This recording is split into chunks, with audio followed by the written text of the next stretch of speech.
All right, let's talk about something that trips up so many readers. Main idea, central idea, and theme. I know, they sound like they could be the same thing, right? But figuring out the difference is honestly the secret to really getting what you're reading on a much deeper level. You've totally been there, haven't you?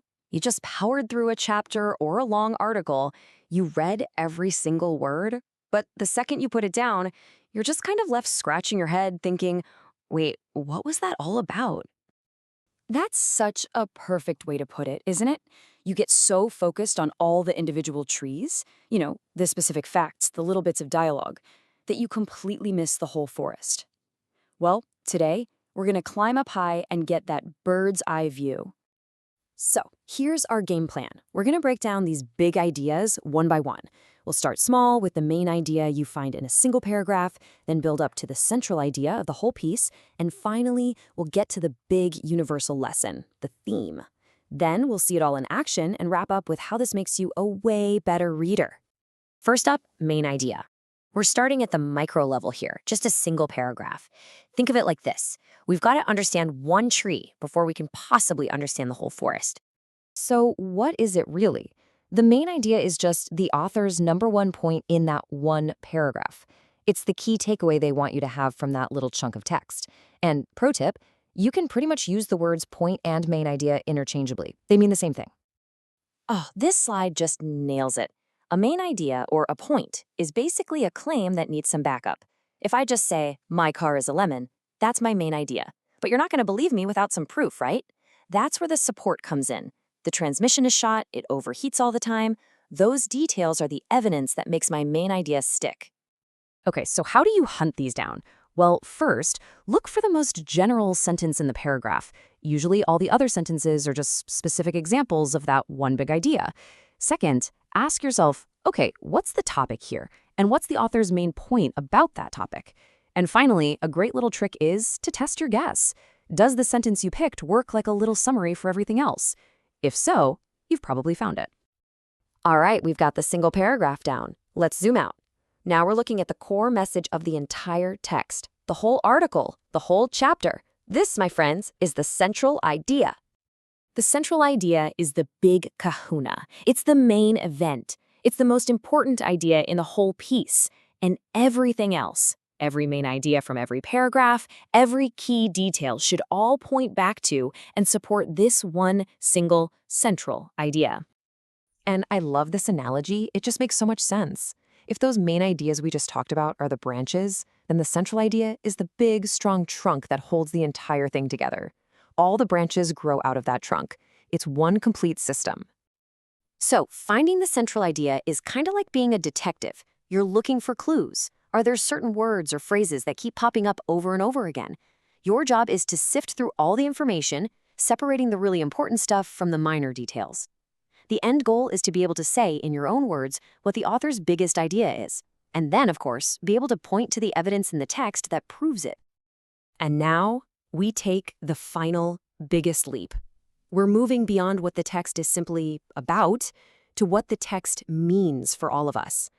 We're talking about the universal lesson, the moral of the story.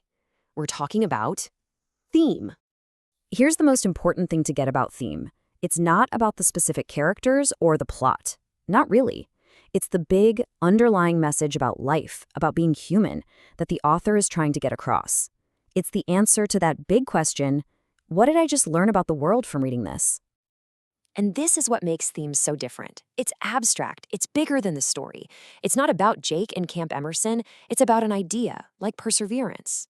And authors almost never come right out and say the theme is, you have to figure it out. It's implied. It's always a big concept, like bravery, love, or justice. Okay, enough theory. It's one thing to talk about this stuff, but it's another to actually see it.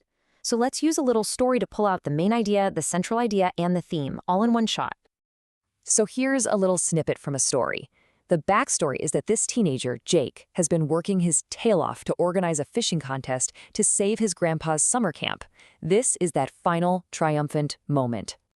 Okay, first things first, let's laser focus just on that last paragraph where grandpa is talking. What is the one specific point he's trying to make to Jake right there? Yep, that's it exactly. The main idea is super specific to that one moment. It's not about the fishing contest or anything else. The point of that one paragraph is simple. Grandpa tells Jake he's a hero because he's the one who saved the camp. Okay, time to pull the camera back. Let's look at the whole excerpt now. What's the trunk of our story tree? What's the one sentence that summarizes what this whole thing is about? And there you have it. This sentence is basically the whole story in a nutshell. It tells you the who, Jake, the what, worked hard to raise money, and the why, to save the camp.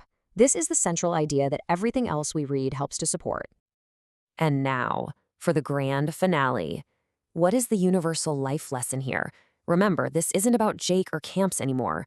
What does this little story teach us about life itself? Boom! See how that works?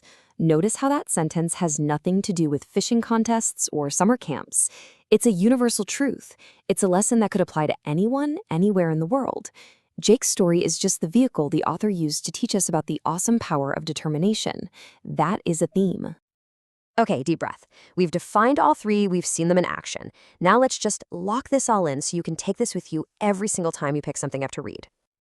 This chart right here, this is your new best friend. Seriously, it all comes down to scope, function, and how you find it. So, main idea, its scope is tiny, just one paragraph. Its job is just to make that paragraph's point. Central idea, medium scope, the whole text. Its job is to deliver the main message, and you can often find it near the beginning or end. And theme, its scope is huge, universal, way bigger than the text. Its whole purpose is to teach a life lesson, and you've got to read between the lines to find it. So, I want to leave you with this question. Reading isn't just about downloading facts into your brain, right? It's about uncovering layers of meaning. From the smallest point in one paragraph to a huge lesson about life, it's all in there, waiting for you. So the next time you're reading, ask yourself, what am I going to find? Thanks for tuning in.